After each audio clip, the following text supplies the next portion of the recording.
Hi, this is Yarden Frankel. And I'm Pesach Benson. We're with Honest Reporting. We're doing our weekly podcast where we discuss how the media are covering Israel. Last week there was a terrible terror attack, a roadside shooting in the West Bank.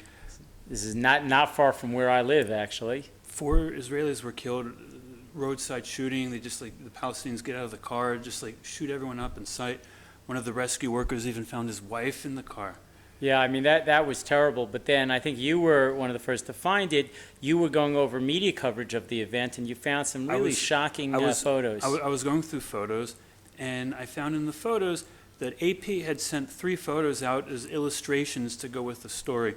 Right, illustrations should back up the story. They should clarify the story. Yeah, the photos have to be relevant to the story. Now, it's not always possible for photographers to get out to the scene of a terror attack in a very quick way. Although I noticed the Israeli media, even on the internet, within an hour had pictures from the scene. Okay, it takes a little bit of time, so it's a little forgivable if you don't get out right away. It takes time.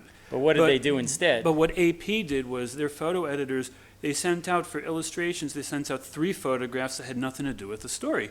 The photos that they sent out, one of them was a man next to the security fence. It was silhouette. It was a very arty kind of photo.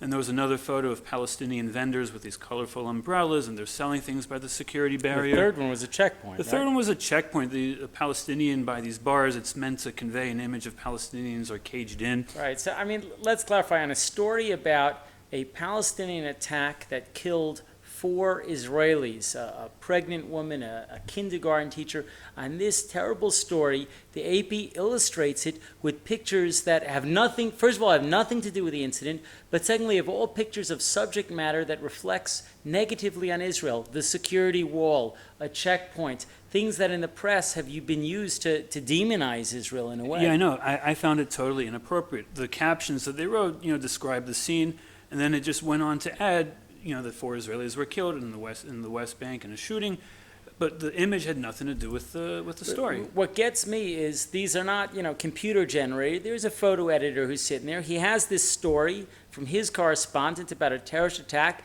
and now he says, okay, should I add a photograph to this story? Should I release a photograph?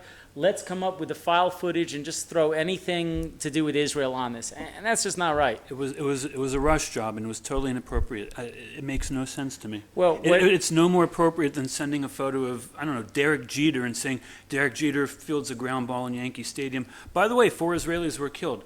There's nothing to do with one or the other. It's even worse than that. Not only does it have nothing to do, but as I said, these are pictures that the security wall, no matter what the defense is, the way it's portrayed in the media, it always reflects negatively on Israel. And look, this is media bias. This is what we're talking about.